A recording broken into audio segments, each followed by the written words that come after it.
Assalamualaikum warahmatullahi wabarakatuh. Saya Gita Sugiati dari Prodi PAIB. Di sini saya akan menjelaskan tentang asbabun nuzul.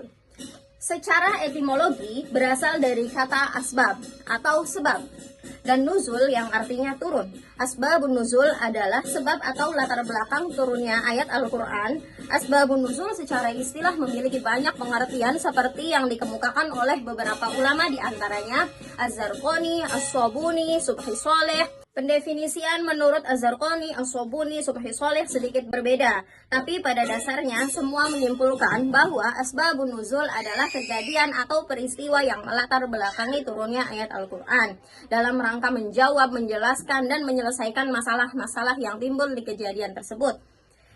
Adapun macam-macam asbabun nuzul dan contohnya. Yang pertama, turunnya ayat tanpa sebab atau peristiwa tertentu, yakni ayat yang diturunkan langsung atas kehendak Allah Subhanahu wa Ta'ala untuk memberi petunjuk, seperti ayat-ayat tentang keimanan dan akhlak.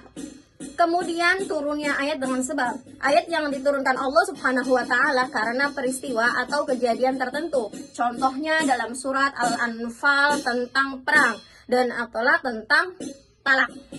Asbabun nuzul yang berupa peristiwa terbagi menjadi 3. Pertama, peristiwa berupa pertengkaran, seperti kisah turunnya surah Ali Imran ayat 100 yang berbunyi, Ya ayyuhalladzina amanu in tuti'u fariqam minalladzina utul kitaba yaruddukum ba'da imanikum kafirin. Ayat ini diturunkan bermula dari adanya perselisihan oleh kaum Aus dan kaum Khazraj, hingga turun ayat tersebut yang menyerukan untuk menjauhi perselisihan. Kemudian ada peristiwa berupa kesalahan yang serius, seperti kisah turunnya surat An-Nisa ayat 43. Ayat ini diturunkan karena saat itu ada imam sholat yang sedang dalam keadaan mabuk, sehingga salah mengucapkan surat Al-Kafirun. Surat An-Nisa ayat 43 ini diturunkan sebagai perintah menjauhi sholat dalam keadaan mabuk. Dan ada peristiwa berupa cita-cita atau keinginan, seperti contoh Umar bin Khattab yang bercita-cita menginginkan makom Nabi Ibrahim dijadikan sebagai tempat sholat, dan Allah menurunkan wahyu atas perkataan Umar bin Khattab dalam Quran surat Al-Baqarah ayat 125 yang berbunyi, Wattahidu mim maqami Ibrahim musalla. Jadikanlah sebagian makom Ibrahim tempat sholat. Sedangkan asbabun nuzul berupa pertanyaan dibagi menjadi 3. Yang pertama, pertanyaan tentang masa lalu, seperti dalam surat Al-Kahfi ayat 83. Ayat ini diturunkan karena pertanyaan dari orang-orang Quraisy yang bertanya tentang Rasulullah tentang Zulkarnain untuk menguji kebenaran kenabiannya.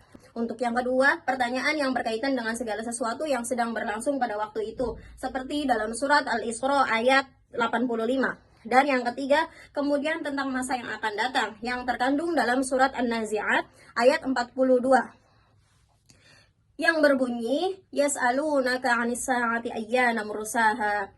Ayat tersebut diturunkan karena pertanyaan orang kafir kepada Rasulullah mengenai kapan kejadian hari kiamat atas dasar cibiran kepada beliau. Maka Allah Subhanahu wa Ta'ala menurunkan ayat tersebut.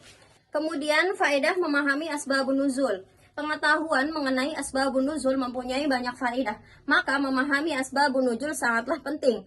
Di antaranya faedah mengetahui asbabun nuzul, yang pertama mengetahui hikmah ditetapkannya suatu hukum dan perhatian syariat terhadap kepentingan umum tanpa membedakan etnik, jenis kelamin, dan agama dalam menghadapi segala peristiwa. Kemudian mengetahui asbabun nuzul sangat membantu memberikan penjelasan terhadap beberapa ayat dan merupakan cara terbaik untuk memahami makna ayat. Kemudian yang ketiga, mengkhususkan hukum yang terdapat pada ayat yang diturunkan dengan sebab terjadinya, jika lafaz pada ayat tersebut berbentuk umum. Dan yang keempat, mengetahui asbabun nuzul membantu untuk memahami konteks suatu ayat, apakah suatu hukum dalam ayat tersebut berlaku umum atau khusus, juga dalam hal apa ayat itu diterapkan. Sebagaimana asbabun nuzul adalah cara yang terbaik untuk memahami ayat-ayat Al-Quran melalui cerita sejarah yang dialami langsung oleh Rasulullah SAW dan para sahabatnya.